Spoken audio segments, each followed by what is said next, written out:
नमस्कार प्रिय भक्तगणों, जय श्री राधे कृष्णा, जय श्री हरि विष्णु।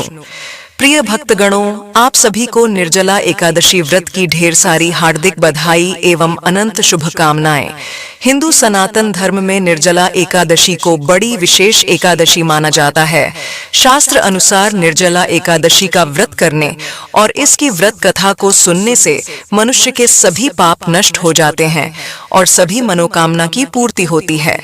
आज के इस वीडियो में हम आपको निर्जला एकादशी की 2 पौराणिक सत्य कथा कथाएं और एकादशी के दिन जरूर सुनी जाने वाली बांके बिहारी की कथा सुनाएंगे। आप सभी प्रिय भक्तगण बड़े ही प्रसन्न चित्र मन से इन कथाओं का श्रवण अवश्य ही कीजिएगा। ज्येष्ठ मास के शुक्ल पक्ष की एकादशी निर्जला एकादशी के नाम से जानी जाती है।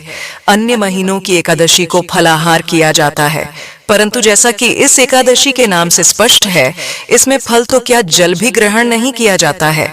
इसलिए गर्मी के मौसम में यह एकादशी बड़े तप व कष्ट से की जाती है। यही कारण है कि इसका सभी एकादशियों से अधिक महत्व है। अधिक मास सहित एक वर्ष की 26 एकादशी ना कर सके तो केवल निर्जला एकादशी का व्रत कर लेने से वर्ष की सभी एकादशी करने का फल प्राप्त हो जाता है। तो आइए भगवान के चरणों का ध्यान करते हुए निर्जला एकादशी की व्रत कथा को सुनते हैं। लेकिन आप कथा को पूरा श्रवण करें, आधा अधूरा बीच में न छोड़े। किसी भी व्रत कथा को आधा अधूरा बीच में नहीं छोड़ जाता। लेकिन उससे पहले अभी तक आपने इस कथा को लाइक नहीं किया है। अगर आप भी भगवान श्री कृष्ण जी के भक्त हैं तो हिंदू रिलीजियस टेल्स चैनल को सब्सक्राइब अवश्य करें और कमेंट में जय श्री राधे कृष्ण लिखें। चलिए अब श्रवण करते हैं निर्जला एकादशी की पावन कथा। एक बार भीमसेन व्यास जी से कहने लगे कि हे पिता, माता जी युधिष्ठिर, माता कुंती, द्रौपदी, अर्जुन, नकुल और सहदेव आदि सब एकादशी का व्रत करने को कहते हैं, परंतु महाराज मैं उनसे कहता हूँ कि भाई मैं भगवान की शक्ति पूजा आदि तो कर सकता हूँ, दान भी दे सकता हूँ, परंतु भोजन के बिना नहीं रह सकता। इस पर व्यास जी कहने लगे कि हे भीमसेन के बिना नहीं रह सकता। इस पर व्यास जी कहने लगे कि हे भीमसेन, यदि तुम नरक को बुरा और स्वर्ग को अच्छा समझते हो तो प्रति मास की दोनों एकादशियों को मत खाया करो। भीम कहने लगे कि हे पितामह, मैं तो पहले ही कह चुका हूँ कि मैं भूख सहन नहीं कर सकता। यदि वर्ष भर में कोई एक ही व्रत हो तो वह मैं रख सकता हूँ, क्योंकि मेरे पेट में व्रत नाम वाली अग्नि है, तो मैं भोजन किए बिना नहीं रह सकता। भोजन करने से वह शांत रहती है, इसलिए पूरा उपवास तो क्या एक समय भी बिना भोजन किए रहना कठिन है। अतः आप मुझे कोई ऐसा व्रत बताइए जो वर्ष में केवल एक बार ही करना पड़े और मुझे स्वर्ग की प्राप्ति हो जाए। श्री व्यास जी कहने लगे हैं, पुत्र, बड़े बड़े ऋषियों ने बहुत शास्त्र बनाए हैं जिनसे बिना धन के थोड़े परिश्रम से ही स्वर्ग की प्राप्ति हो सकती है। इसी प्रकार शास्त्रों में दोनों पक्षों की एकादशी का व्रत मुक्ति के लिए रखा जाता है।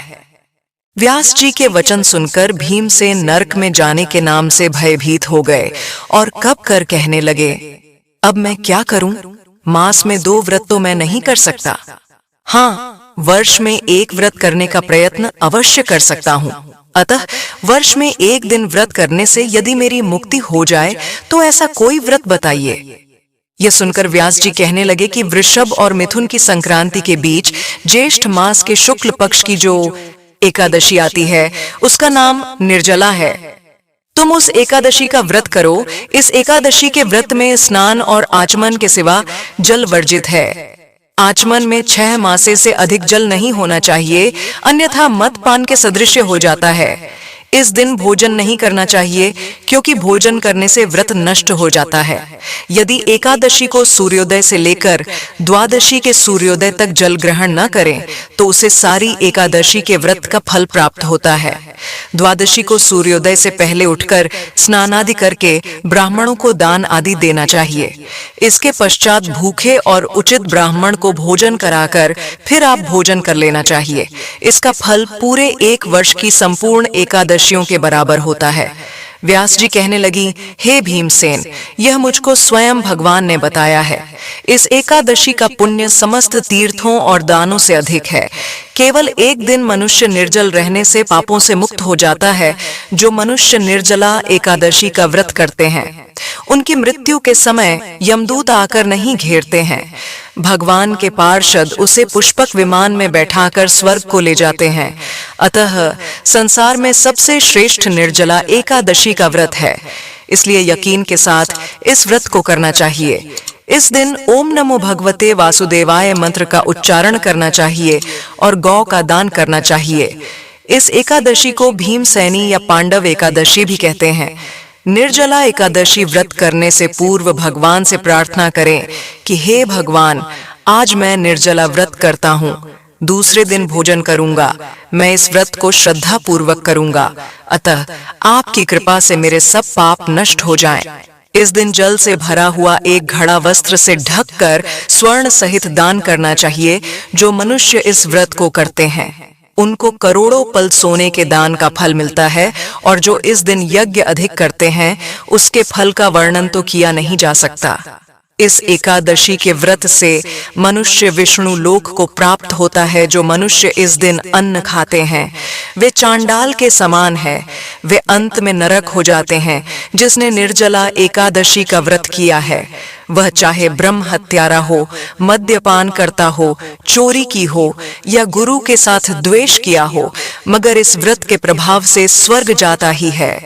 हे कुंती पुत्र, जो पुरुष या स्त्री श्रद्धा पूर्वक इस व्रत को करते हैं उन्हें अग्र लिखित कर्म करने चाहिए। प्रथम भगवान का पूजन, फिर गोदान ब्राह्मणों को मिष्ठान दक्षिणा देनी चाहिए तथा जल से भरे कलश का दान अवश्य करना चाहिए। निर्जला के दिन अन्न, वस्त्र, जूते आदि का दान भी करना चाहिए। जो मनुष्य भक्ति पूर्वक इस कथा को पढ़ते या सुनते हैं उन्हें निश्चय ही स्वर्ग की प्राप्ति होती है। इस कथा को सुनने से अपार धन संपत्ति और सुख सौभाग्य की प्राप्ति होती है। तो आइए भगवान श्री लक्ष्मी नारायण जी के चरणों का ध्यान करते हुए इस कथा को सुनते हैं। एक समय की बात है, किसी गांव में एक जाट रहता था। उसकी नई नई शादी हुई थी। शादी होने के बाद वह व्यक्ति पहली बार अपनी पत्नी को लेने अपनी ससुराल जा रहा था। वह युवक नए नए और सुंदर वस्त्र पहनकर अपनी ससुराल को जानने के लिए चल पड़ा। रास्ते में उसने देखा एक गाय बहुत प्यासी है और अपनी प्यास बुझाने के लिए एक तालाब में पानी पीने के लिए जाती है।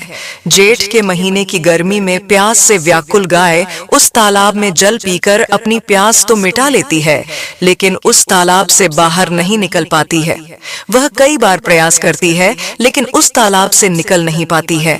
फिर वह गाय उस जाट को देखती है और कहती है, हे मुसाफिर, मुझे इस दलदल से बाहर निकाल दो। जाट बोला, नहीं, मैं तुम्हें नहीं निकाल सकता। तुम्हें निकालने से मेरे नए नए और सुंदर वस्त्र खराब हो जाएंगे। मैं अपनी पत्नी को लेने पहली बार अपनी ससुराल जा रहा हूँ। तब गाय बोली कि हे मूर्ख, आज निर्जला एकादशी है और आज के दिन अगर तुम मुझे इस तालाब से निकाल लोगे तो तुम्हें असीम पुण्य की प्राप्ति होगी। मैं तुम्हें ऐसा आशीर्वाद दूंगी जिससे तुम्हारी 7 पीढ़ियां तर जाएंगी। नाराज होकर गाय बोली, अगर तुम मुझे बाहर नहीं निकाल लोगे तो मैं तुम्हें श्राप दे दूंगी। गाय की बात ना मानने से गाय क्रोधित हो गई और गाय ने कहा, जा, तू अब से 8 पहर बाद गधा बन जाएगा। ऐसा सुनकर वह जाट डर गया और गाय से माफी मांगने लगा, लेकिन तब तक बहुत देर हो चुकी थी और वह गाय तालाब में डूब चुकी थी। ऐसा देखकर वह जाट बहुत पछताने लगा। दुखी मन से वह अपनी ससुराल गया। ससुराल में उसे देखकर सब बहुत प्रसन्न हुए, किंतु जाट जैसे ही वहां पहुंचा वह अपनी पत्नी को लेकर तुरंत जाने की जिद करने लगा। सभी ससुराल वालों ने उससे कहा, इतनी जल्दी क्यों जा रहे हो? अभी थोड़ा रुक कर जाओ। तब जाट ने गाय के श्राप वाली बात उन सभी से बता दी और अपनी पत्नी को लेकर तुरंत ही वहां से चल दिया और अपने घर पहुंच गया। जैसे ही 8 पहर व्यतीत हुए, वाह, जाट गधा बन गया। यह देखकर उसकी पत्नी बहुत दुखी हुई और कई दिन इसी प्रकार व्यतीत हो गए। फिर घर में अन्न धन की कमी होने लगी। तब वह गधा अपनी पत्नी से बोला कि तुम मुझे साथ में ले चलकर मजदूरी करने चलो।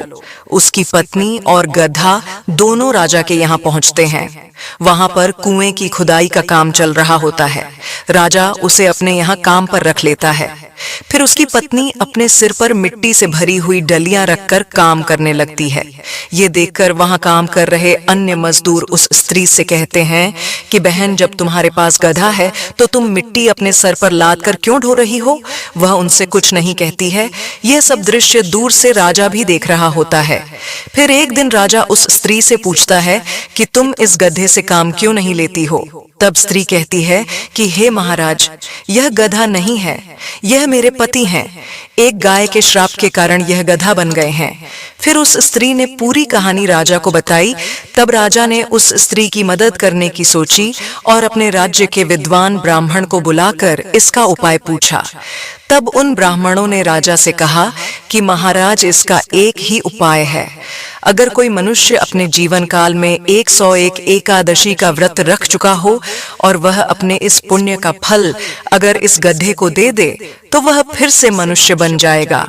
इसके बाद राजा ने अपने सिपाहियों के द्वारा पूरे नगर में यह खबर पहुंचा दी कि जिस किसी ने भी 101 एकादशियों का व्रत रखा हो और अगर वह अपना पुण्य देने को तैयार हो तो वह उस व्यक्ति को अपना आधा राज्य दान कर देंगे।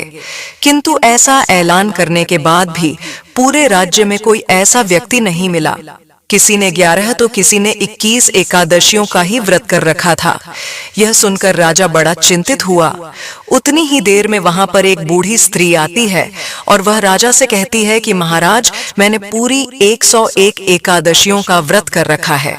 तब राजा खुश होकर बोला कि हे माता, आप अपनी 101 एकादशी के व्रत का इस गधे को दे दीजिए। मैं आपको अपना आधा राज्य और ढेर सारा धन दूंगा। तब बूढ़ी स्त्री कहती है कि मैं इस उम्र में राज्य और धन को लेकर क्या करूंगी महाराज? मैं इस गधे को केवल 100 एकादशी के व्रत का ही पुण्य दूंगी और बची हुई एक एकादशी जो निर्जला एकादशी है उसका पुण्य है मैं स्वयं अपने पास रखूंगी, क्योंकि निर्जला एकादशी के व्रत का पुण्य मुझे मोक्ष दिलाएगा और मैं भगवान श्री हरि विष्णु और मां लक्ष्मी को प्राप्त कर लूंगी। ऐसा कहकर उस बूढ़ी स्त्री ने 100 एकादशियों के व्रत का फल उस गधे को दे दिया और उस पल के प्रभाव से वह गधा फिर से मनुष्य बन गया। किंतु एक एकादशी का पुण्य न मिलने से उसका पूरा शरीर तो मनुष्य का बन गया, किंतु उसके शरीर से गधे की पूंछ ना हट पाई। बोलिए श्री लक्ष्मी नारायण भगवान की जय। प्रिय भक्तगणों, आइए अब श्रवण करते हैं एकादशी माता की कथा। इस कथा को सुनने से ही एकादशी का व्रत पूरा माना जाता है। एक बार एक बूढ़ी माँ ने एकादशी का उपवास रखा। बड़े ही भक्ति भाव से घर में एकादशी की पूजा किया करती थी। वो बूढ़ी हो चुकी थी। उन्हें वृद्ध अवस्था में कोई भी ऐसी वस्तु नहीं चाहिए थी जो एकादशी का उपवास रखती, क्योंकि एकादशी का उपवास रखने से तो श्री हरि की कृपा से सब कुछ मिल जाता है। वह बूढ़ी माँ तो अपने बच्चों के लिए, अपने परिवार के सुख सुविधा के लिए इतना कठिन व्रत रखती थी। वो दिन भर तो बड़ा कठिन व्रत करती और अपने प्यास को किसी तरह से रोक रही, क्योंकि एकादशी के व्रत में जल की एक बूंद भी ग्रहण नहीं करती थी। द्वादशी को ही जल पीकर वह अपने व्रत का पारणा किया करती थी। दिन भर उन्होंने किसी प्रकार अपने मन को संयमित रखा, पूजा पाठ की व्रत की कथा पढ़ी सुनी और फिर पंडित जी को मिट्टी के एक पात्र में भरकर पानी और मौसमी फल दान में दिए। दोना भरकर शक्कर भी वितरित की। उन्हें गर्मी के कारण बड़ी बेचैनी हो रही थी। एक तो निराहार और निर्जल रहकर उपवास रखा था और उनको प्यास भी अधिक सता रही थी। इस कारण उन्होंने सोचा कि चलो पानी में बैठूं, इससे शायद थोड़ी शांति मिले। ऐसा सोचकर वो पानी में बैठी रही। पानी से बार बार कुल्ला करती और मुंह हाथ धोती रही। तब कहीं जा उन्हें थोड़ा बहुत चैन मिला। एक तो धूप तेज की पड़ रही थी, इस कारण बार बार बूढ़ी माँ का मुंह सूखा जा रहा था। बूढ़ी माँ बड़ी बेचैन हो रही थी। एक तो बुढ़ापा और दूसरी भयंकर गर्मी। बुढ़ापे की स्थिति ही कुछ ऐसी होती है, बड़ी मुश्किल से धीरज बन पाता है। अब किसी प्रकार पूरा दिन कट पाया। अब बूढ़ी माँ के सामने पहाड़ सी लंबी रात थी, जिसका कट पाना बड़ा ही मुश्किल दिखाई दे रहा था।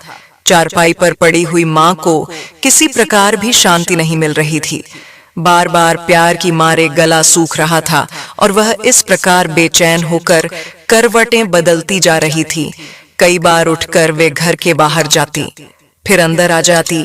न उन्हें घर के अंदर शांति मिल रही थी, न बाहर घर में पड़ी पड़ी वे एकादशी माता को याद कर रही थीं और मन में ध्याती रही कि हे माता, आप मेरी लाज रखिएगा, आप ही मुझे शक्ति दीजिएगा ताकि मैं भली भांति आपका व्रत कर सकूं और यह पहाड़ सी रात चैन से बीत जाए। प्यास के कारण बूढ़ी माँ की बेचैनी तो बढ़ ही रही थी। उन्होंने धैर्य रखने का बहुत प्रयास किया, लेकिन आखिरकार उनकी सहनशीलता की टूट गई और वे घबराकर प्यास के मारे एकदम चिल्ला पड़ी, बचाओ बचाओ।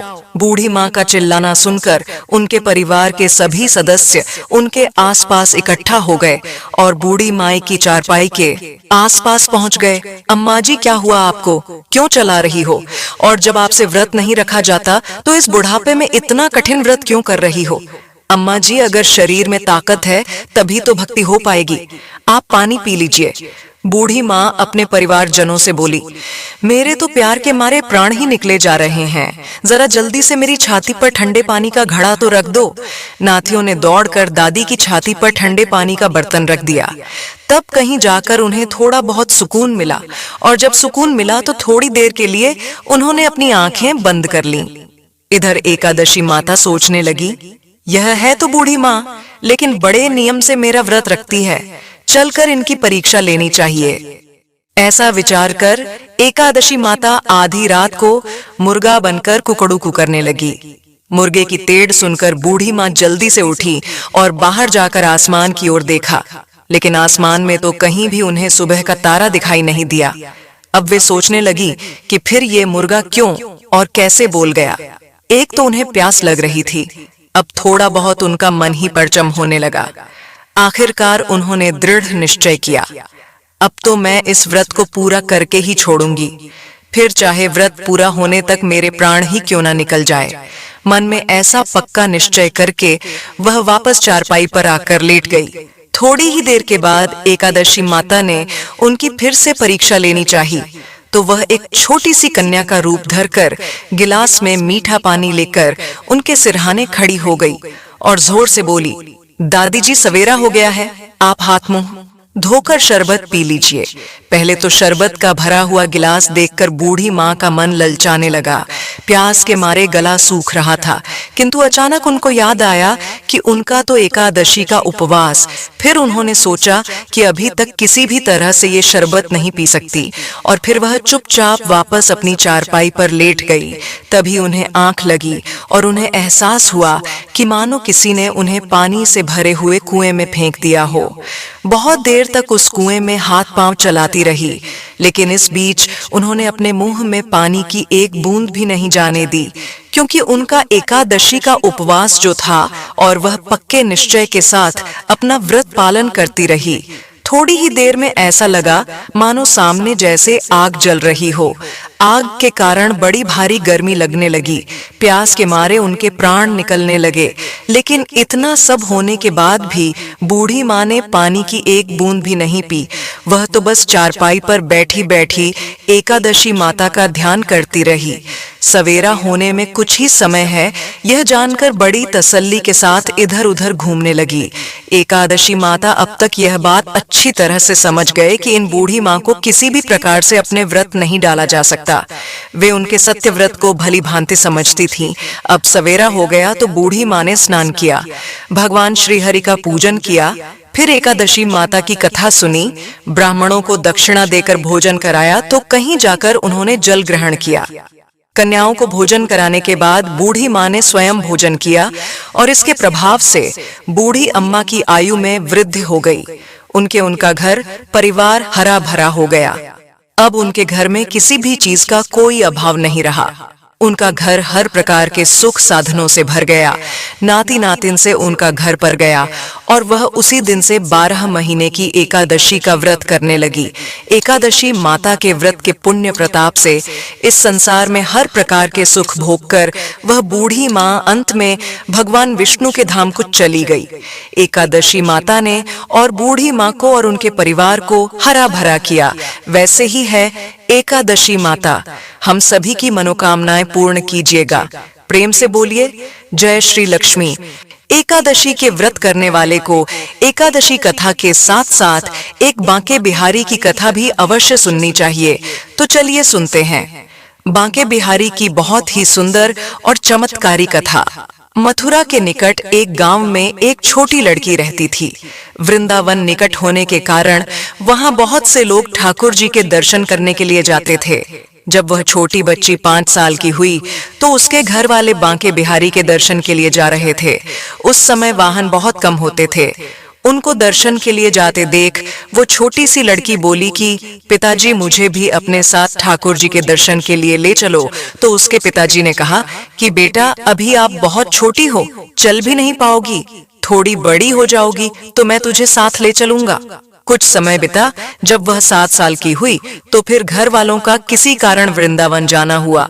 तो फिर उस छोटी सी बच्ची ने कहा कि पिताजी अब की बार तो मुझे अपने साथ ले चलो, मुझे ठाकुर जी के दर्शन करने हैं। लेकिन किसी कारणवश वह उसको नहीं ले जा सके। बच्चे के मन में ठाकुर जी के प्रति बहुत ही प्रेम था। वह बस उनका मन से चिंतन करती रहती थी और दुखी भी होती थी कि ठाकुर जी के दर्शन को नहीं जा सकती। गांव में सभी सहपाठी प्रभु जी के दर्शन कर चुके थे, लेकिन वह बच्ची नहीं कर पाई। जब सब ठाकुर जी के मंदिर का और उसके रूप का वर्णन करते तो बच्ची के मन में दर्शन की ललक और भी बढ़ जाती। धीरे धीरे समय बीतता गया। कई अवसर आए पर उस बालिका को ठाकुर जी के दर्शन नहीं हो पाए। शायद उसके भाग्य में ठाकुर जी के दर्शन नहीं लिखे थे। जब वह 17 साल की हुई तो उसके पिताजी को उसके विवाह की चिंता हुई। उसका विवाह भी तय हो गया। संयोग कहो या ठाकुर जी के प्रति प्रेम, उसका विवाह वृंदावन के सबसे पास वाले गांव में हो गया।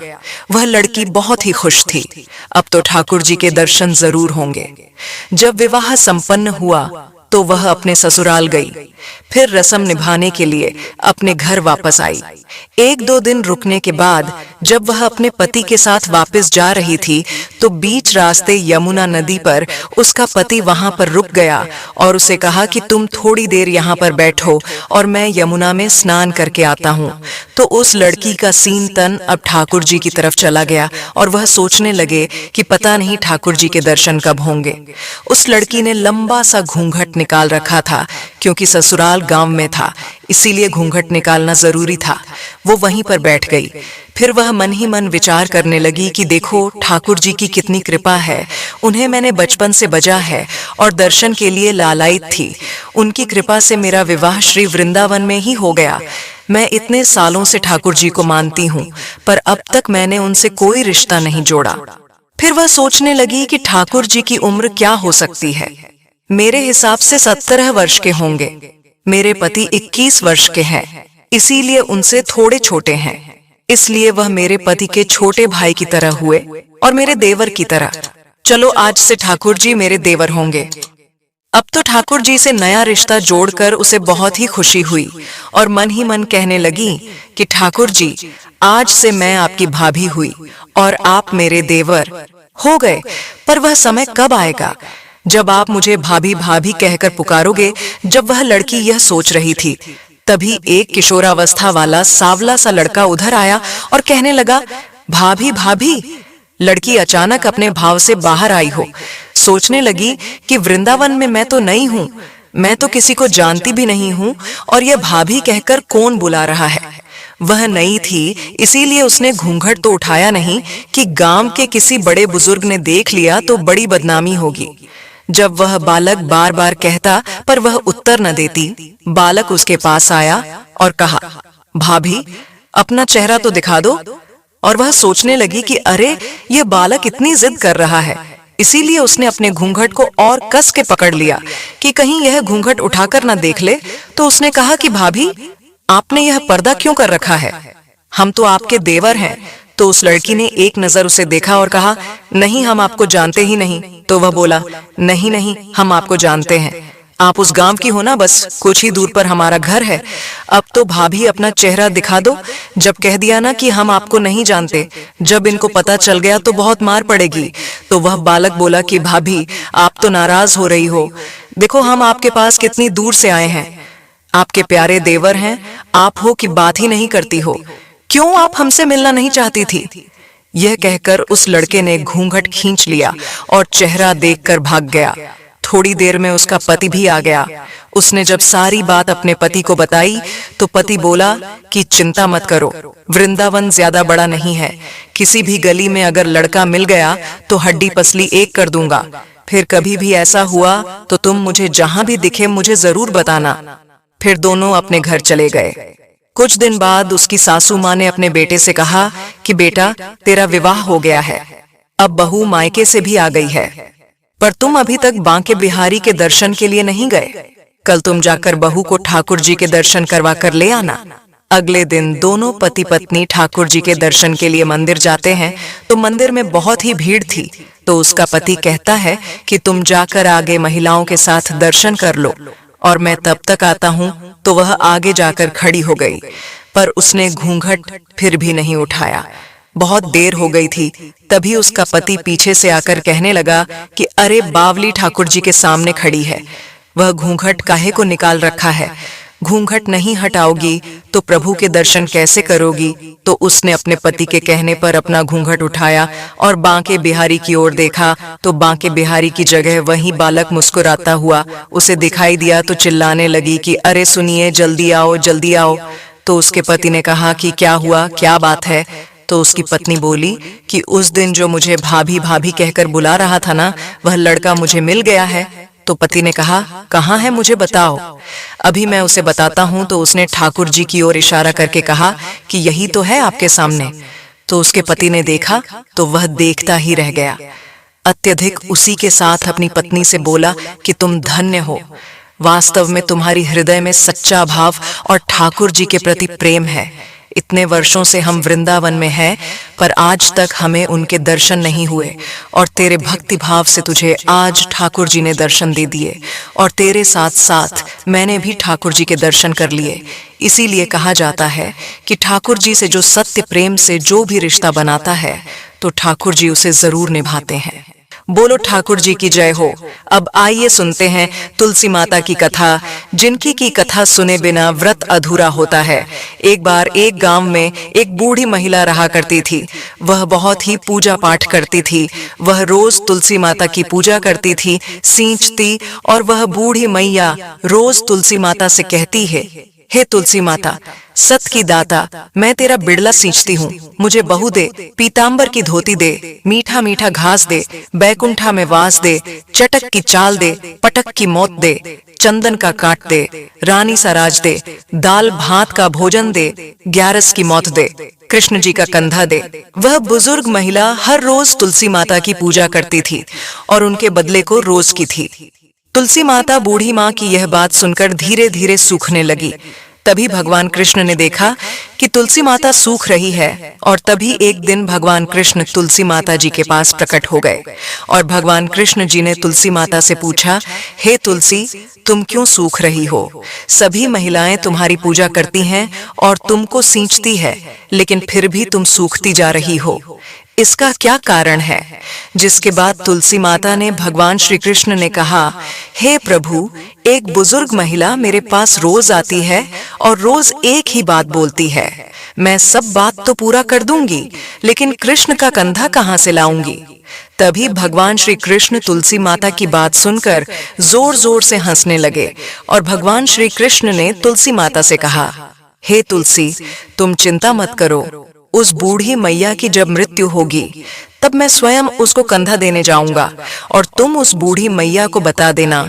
जिसके बाद भगवान श्री कृष्ण तुलसी माता को यह बताकर वहां से अदृश्य हो गए और धीरे धीरे उस बुजुर्ग महिलाओं की तबीयत खराब हो गई।